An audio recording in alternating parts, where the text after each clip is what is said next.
On today's show, the Locked On Podcast Network ranked our top 10 Cy Young candidates in the American League and the National League. How high is Jacob deGrom? Also, deGrom threw his first bullpen of the spring. We're going to talk all about that and more on this episode of Locked On Rangers. Let's get into it.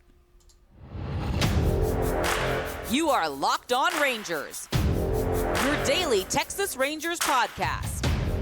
Part of the Locked On Podcast Network, your team every day.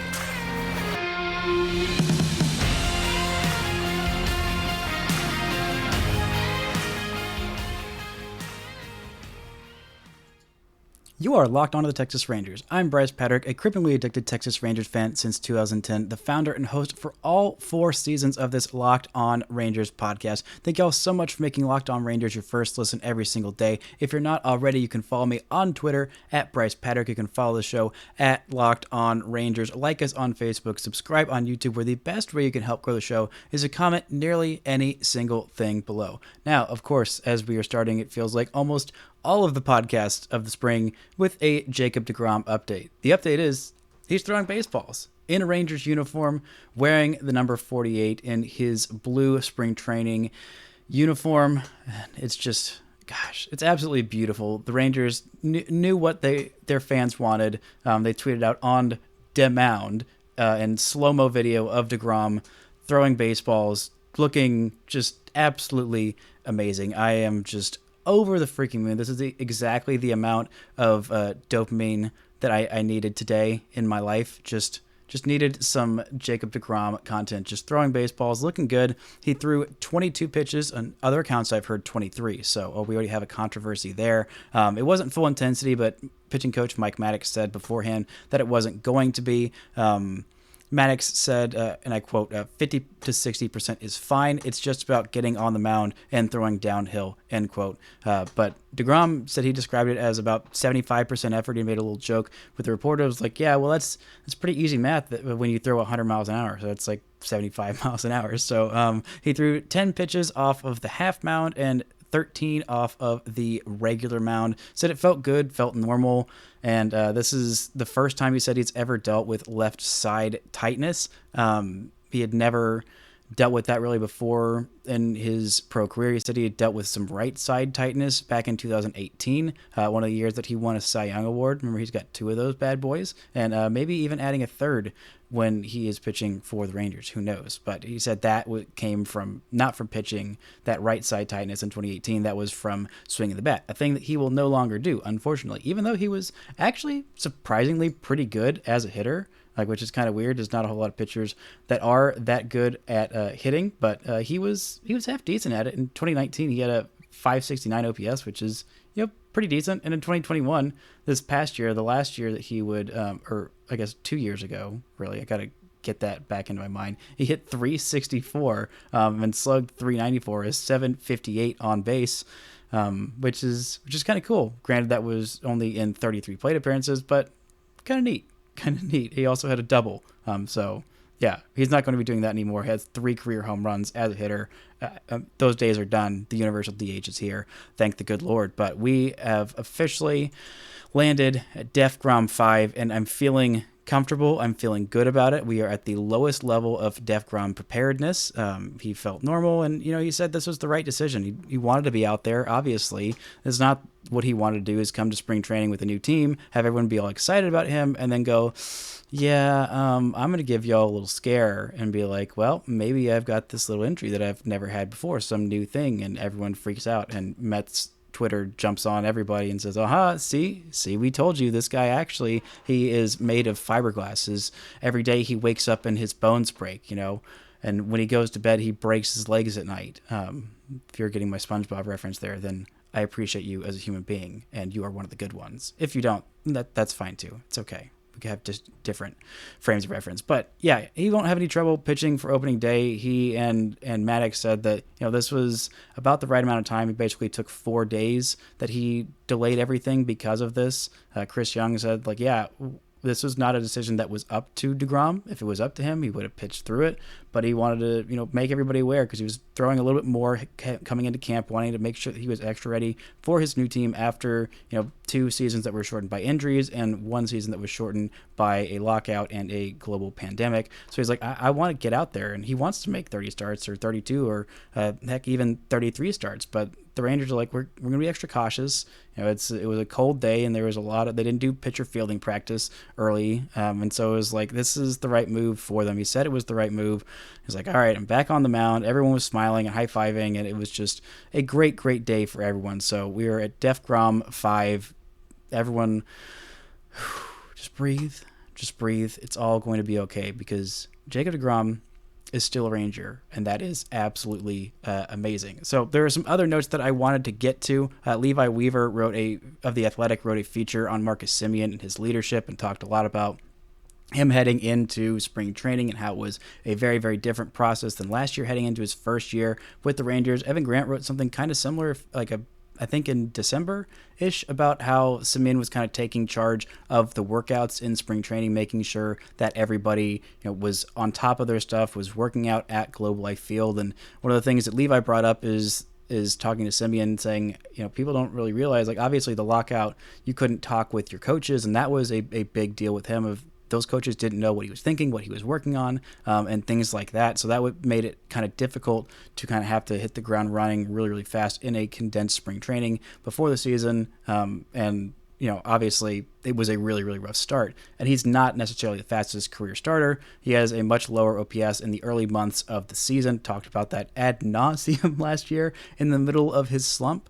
But he got much better as the season progressed. So, that is something that is going to be different this year. Is working out a lot at Globe Life Field, was able to have better conditions there than in some of the previous places that he had played. Toronto I'm sure, had fine conditions, but they were in the middle of a pandemic season that they couldn't play in Canada for half the season, maybe more. They were playing in Buffalo, so they had AAA stuff, facilities is the word I'm looking for. And then before that, he played in Oakland, which I don't even know if their stuff is up to AAA level, let alone what the Rangers have in Arlington. And they bragged a lot about it over the years when they had the new facility, and they're like, oh, this is going to get all the free agents. And it might have actually helped with that, and I think it will help with the team, bonding and kind of forming that group. I mean, this is his and Corey Seager's second year here. They kind of know the drill. They kind of know what's expected of them, and I think that is really going to be very, very helpful. I don't know if Marcus Semien is going to get off to some blazing start, but I imagine it's not going to be nearly as bad as last year, which really that is going to be difficult to do because it was such a rough start. But I'm encouraged by this, and with Marcus Semien talking to 2 different people about this, he's not the kind of guy who would make excuses for his bad start. He was not the one who did that while it was happening. And so I am just really excited to see what it's going to look like having him here, having that kind of an offseason, not having to worry about being one of the ones who was negotiating the labor talks, because that was definitely a big part of why it was more difficult to start his season on the right foot last year than it will be this year. Coming up, we're going to get into the Locked On Podcast Network's top 10 Cy Young candidates in the American League and National League, and some beef I have with my colleagues, as well as a couple notes about Kumar Rocker and left field and the general roster construction. But first, this episode is brought to you by Built Bar. If you're looking for a delicious treat, but you don't want all the fat and calories, then you have got to try yourself a Built Bar. It feels like we just got through the holidays. I know my goal was to eat a little bit healthier this year. We're coming towards the end of February, and I'm still trying to keep on those New Year's resolutions. You gotta stick with it. Maybe you're trying to get back on it. Maybe you let it lapse for a little bit. But Built Bar is a great way to eat healthier while not feeling like you are eating healthy. You are treating yourself with something that is both delicious and good for you. These Built Bars are protein bars that are covered in 100% real chocolate.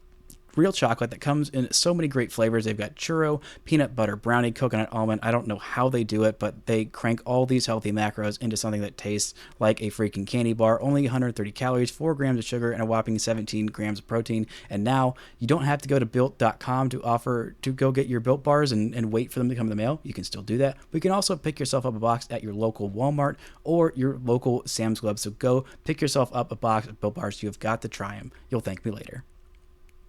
Now, let's take a look at some other news and notes. There was one little one-off thing that Evan Grant wrote about, talking to Josh Young about facing Kumar Rocker in the exhibition kind of things, where this happens all the time, and he says normally it's not a big deal, not something that you really need to pay a lot of attention to. Everybody faces off against everybody, and I'm really looking forward to seeing what some of the guys on the roster how they feel when they have to face off against Jacob deGrom. I know Corey Seager talked about when they signed Jacob deGrom, because he had faced off against Corey Seager, I think more than anybody else on the roster. And he's like, I'm really glad he's on my team, because that guy, he had some success against deGrom, but he's like, I never felt like I was having that much success. It was always incredibly difficult to face off against this guy. So having him on the hill going against the other guys as opposed to me is going to be a lot of fun. So I think that'll be really exciting. But one of the things that I was really interested in this spring training, there's not a whole lot of position battles at this point after Robbie Grossman being signed, but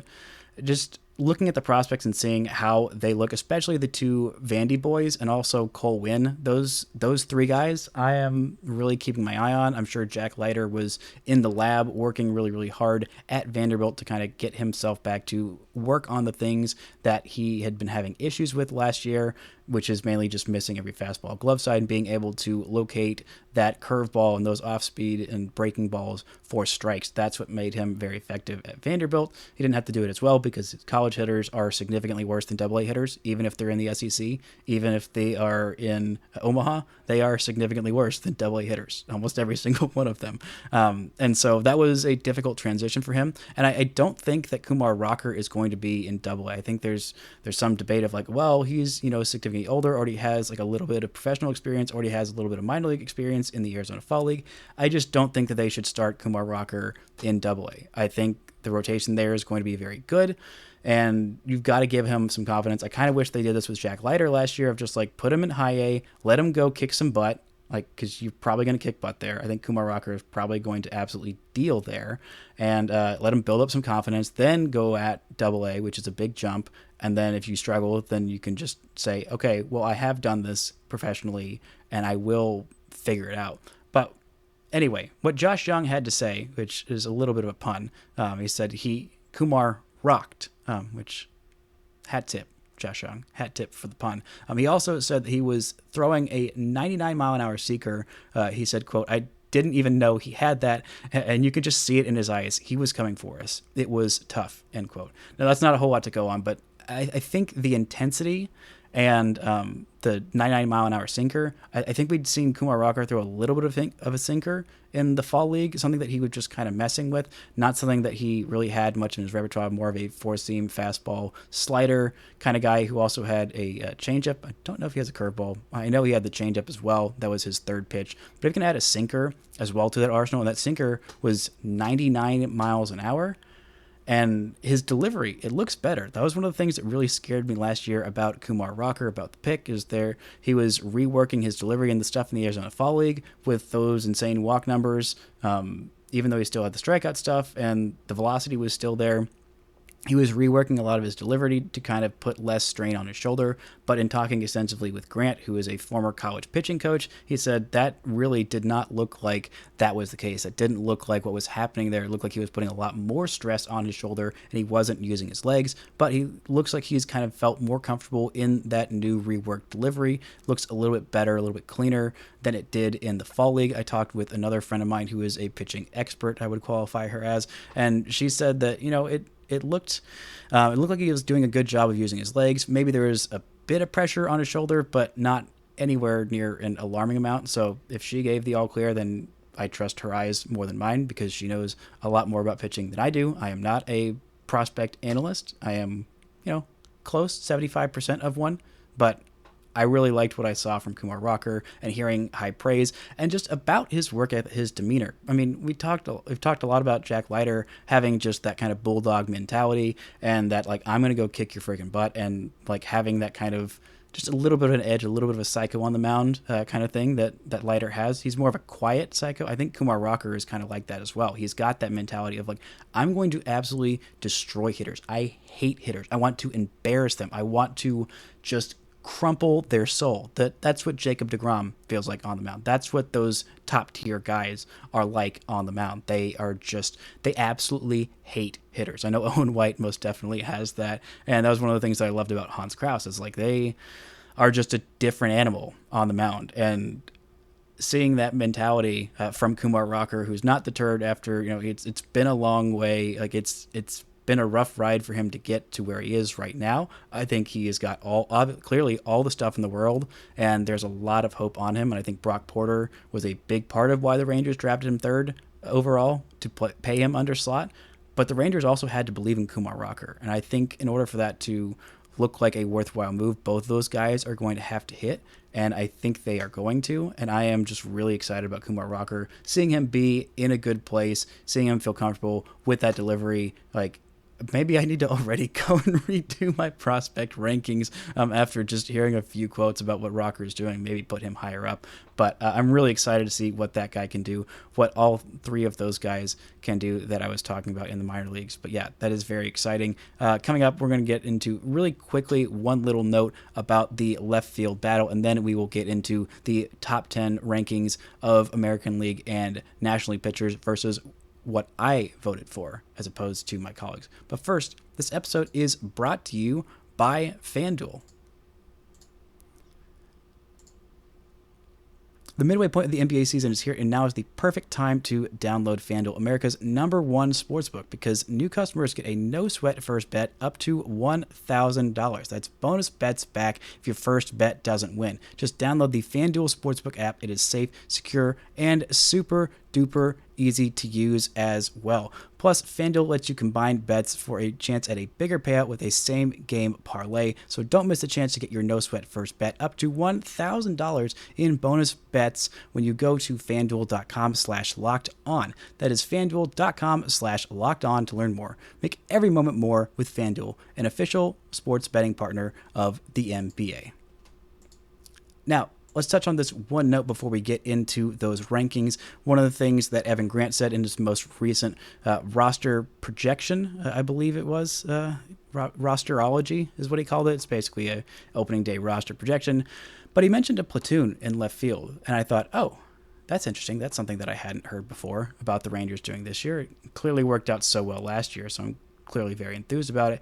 But you would think, okay, well, Robbie Grossman is obviously going to be one of those platoon spots, and he's a switch hitter, so usually those guys absolutely crush righties and don't do as well against lefties. So that means that one of Ezekiel Duran or Bubba Thompson are going to be the ones who are hitting against lefties because they are right-handed, and, naturally, that's just kind of the way it works. But Robbie Grossman is one of those weird lefties, or one of those weird switch hitters that has reverse splits. He is much better against left-handed pitching in his career than right-handed pitching. A 790 OPS against lefties in his career in over 1,000 plate appearances, and a 698 OPS against righties in 2,800 plate appearances for his career. So 92 points better against lefties than righties. So that kind of perked my eyeballs up, and it made me think, okay, well, who's the left-handed option to play left field out there? Well, maybe it's Brad Miller. I don't think that's going to be the case. But I do think it might mean that Josh Smith is really impressing at camp, and they think, okay, well, Josh Smith is the only other lefty who is potentially going to get significant chances in left field. So I think that's just something to keep an eye on. It was not what I was expecting, but Josh Smith is a very good baseball player, and I think that would be a pretty good move. I don't love the platooning option. I thought just like putting Robbie Grossman out there every day would be fine in what they were going to do, but I don't know. It's interesting. Definitely something to think about. But without further ado, let us get into the American League. Let's start with the important one, the American League top 10 pitchers, Cy Young candidates, according to the Locked On Podcast Network. At the top of the list, we already start with a surprise.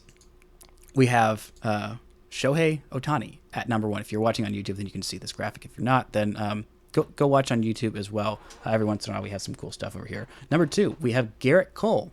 Number 3, Framber Valdez. Number 4, Alek Manoah. Number 5, Shane McClanahan. Number 6, Dylan Cease. Number 7, Carlos Rodon. Number 8, Jacob deGrom. At least he made it on there. It's going to have an absolute fit if he didn't. Number 9, we have Shane Bieber. And number 10, we have Luis Castillo of the Mariners. Now, this is kind of similar to my list. I have a few pretty different. There's only one name that was voted on this list that I didn't put on my top 10, and it might shock you. It's Garrett Cole. Maybe I'm just a Yankee hater. That is entirely possible. I had someone in my comments yesterday saying that I hated the Yankees, and I'm like, well, yeah, duh, I'm not a Yankees fan. Like, that's just kind of how it works. But my top 10 goes a little bit something like this. Or it just is this. I don't know why I'm saying that. Anyway, at number 1, I have Jacob deGrom. Obviously, he's the best. Like, quit overthinking it. Putting him at 8 is silly. Also, the way this was phrased in our group chat was the 10 best pitchers, not the Cy Young candidates. And so I voted this a little bit differently than maybe everybody else. But at number 2, I had Framber Valdez. I think he's absolutely amazing, and it pains me to say that very deeply. But after facing him so many times and the Rangers felt like they had an edge on him and he would just give you absolutely nothing, it was just so incredibly frustrating. Number 3, I have Carlos Rodon. I think he's absolutely incredible. Putting him at 7 feels a bit low, also a bit too high, granted where they have Jacob deGrom, but it's fine. Number 4, I have Alek Manoah of the Toronto Blue Jays, which is exactly where everybody else had him. Number 5, I have Luis Castillo. Number 6, I have Shohei Ohtani. 7, Shane McClanahan. 8, Dylan Cease. 9, Kevin Gossman. And 10, Shane Bieber. I had probably some different, contention for things like that. Different parameters, different things that I valued. I tried to value a lot innings. That was something that's very, very important to me. I think really gets overlooked, especially by Fangraphs. Of being able to be out there and be consistent and go deep into games is an important part of being a pitcher. And I love Shohei Ohtani. I think he's absolutely amazing. And I'm going to be so over the moon whenever the Rangers go and sign them out from under the noses of the Dodgers and the Mets and everybody else trying to spend a crap ton of money on Shohei Ohtani next year, if that does happen. But even if he doesn't, I'm still going to love watching Shohei Ohtani. But he is also a position player. Like, it is incredibly difficult, incredibly taxing. He's only had 2 fully healthy seasons of him actually going out there and being completely let off the reins. And he was fantastic last year. I think he finished top 5 in Cy Young voting, but it's just a lot. It's just a lot. He was 3rd in WAR for MLB pitchers at 6.2 according to Baseball Reference, just behind Sandy Alcantara at 8.0. which is really impressive, and Dylan Cease at 6.4 of the White Sox. But that's kind of the difference in my rankings with some of these guys. Like, I had McClanahan at 7, Dylan Cease at 8. Cease is not a guy who pitched a whole lot. Like, he was not able to go super deep into games, but he was so incredibly effective when he did it. He did get out there for 32 starts, but 32 starts and 184 innings, that's not a lot. That's really not a lot. He led the league in walks as well last year, allowed a decent 0.8 home runs per 9, finished 2nd in Cy Young voting, and did have 11.1 strikeouts per 9, a career 10.8 strikeouts per 9. He's going to be 27 next season. He's a really, really good pitcher. I just want to see him go deeper into games. Same with Shane McClanahan. I don't know how much I trust his health, but the main problem that I have with this, besides deGrom being at 8, which feels just absolutely criminal, is that Carlos Rodon is ahead of him. This is the thing that bothers me so much about the national discourse about Carlos Rodon, and you probably heard me complain about it to our good pal Sully on yesterday's show, which I love Sully, no disrespect to him, but slight disrespect to him, about his position is one that's very common of like, oh, well, the Rangers are asking a lot of Jacob deGrom, and, the Yankees are not asking as much as Carlos Rodon. That doesn't freaking matter. That does not matter as to how good they are. Also, because they have Garrett Cole, I didn't have Garrett Cole in my top 10. That was my thing. I think that might have been some Yankees haterism, but I don't know. It didn't have that great of a season last year. He really didn't. Like, it was fine. It was pretty good. But, like, there are so many really ridiculously good pitchers in the American League and in the National League as well, to be honest, that I didn't quite put him up there. But Carlos Rodon's injury history is so much more extensive than Jacob deGrom's. deGrom has had 2 seasons where he's been hurt. Two. in his entire career. He's pitched 9 seasons in the big leagues. Like it's not nearly as bad as Rodon, who has had one healthy season his entire career, and it was this most recent season. It's like everyone has the brain and the memory of a goldfish.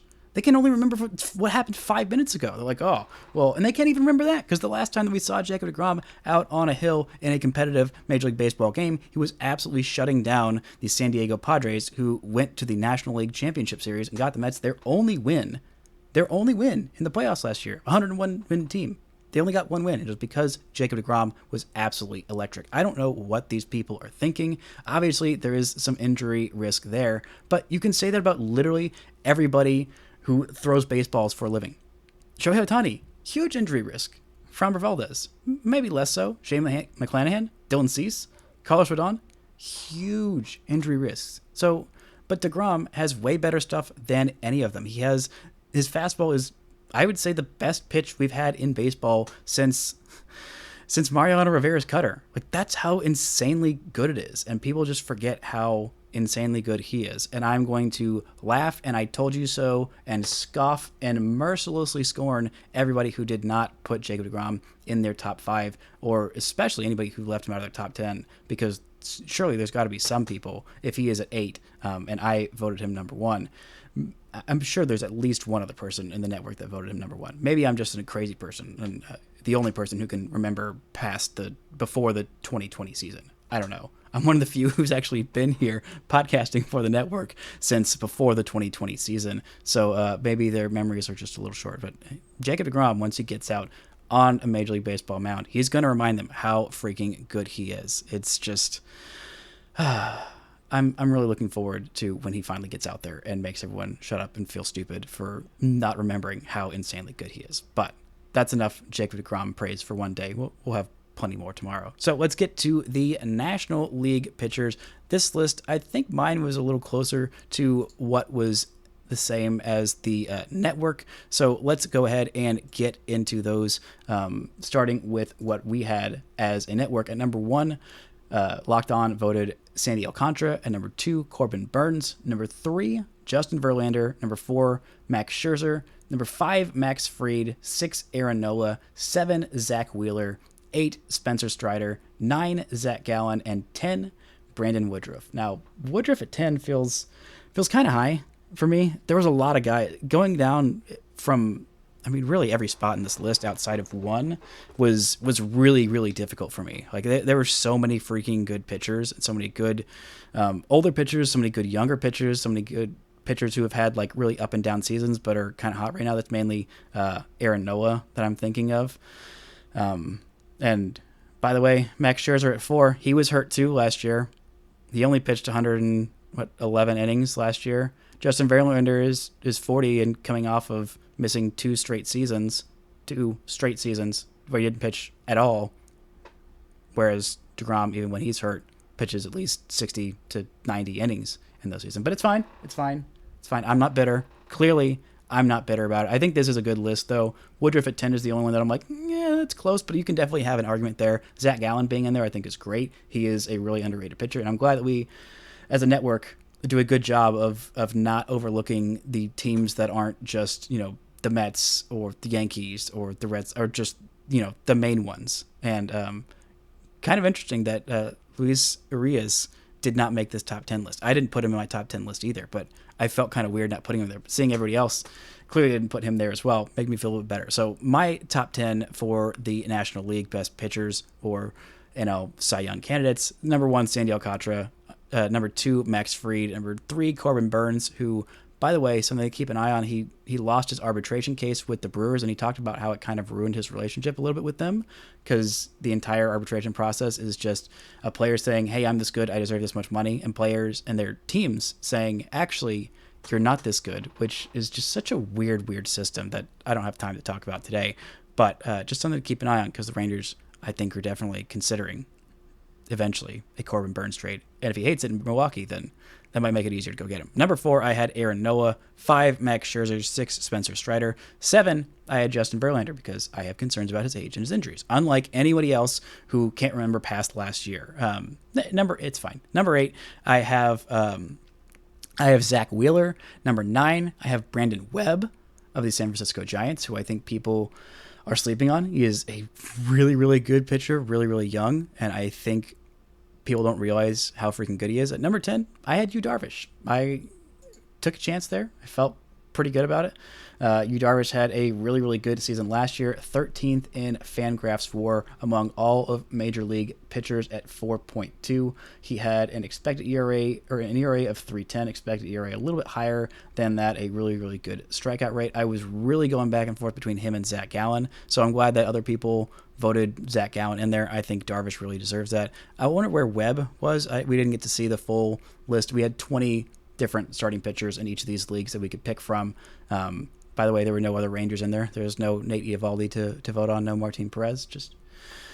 I'm just saying there's also a Tyler Anderson thrown in there for some reason, but neither of those guys. It's fine. It's fine. I'm not bitter. I'm clearly not bitter. Totally fine. But I think it's a good list. There's a lot of really, really good pitching in Major League Baseball right now, a lot of stars. I think the game is in a very healthy place. And speaking of health, I'm just hoping that Jacob deGrom can be healthy this season to make all the haters say, wow, I was really dumb to have the memory of a goldfish and not remember that Jacob deGrom is the best freaking pitcher on the planet by far when he is healthy and on the mound. So, yeah, really looking forward to that. Glad that he got his first bullpen out of the way. We'll see in the next couple days when he throws another one, but I'm excited. The Rangers have their first spring game tomorrow. It's going to be started by Glenn Otto. So, throw that what you will. The annual surprise bowl of the Royals versus the Rangers. We're going to have some Rangers baseball for the first time tomorrow. I don't know if it's going to be televised or if it's going to be radio broadcasted, but either way, I am so excited. Just know that some kind of Rangers baseball is finally underway. Thank y'all so much for making Locked On Rangers your first listen every single day. If you're not already, you can go ahead and subscribe on YouTube or wherever you get your podcasts. Now, for your second listen, go check out Lock On MLB Prospects. Host Lindsey Crosby is a prospect encyclopedia, and he is going deep on the MLB stars of tomorrow. It is free and available wherever you get your podcast. Thank y'all so much for listening and subscribing. And until next time, don't forget to enjoy Jacob freaking deGrom.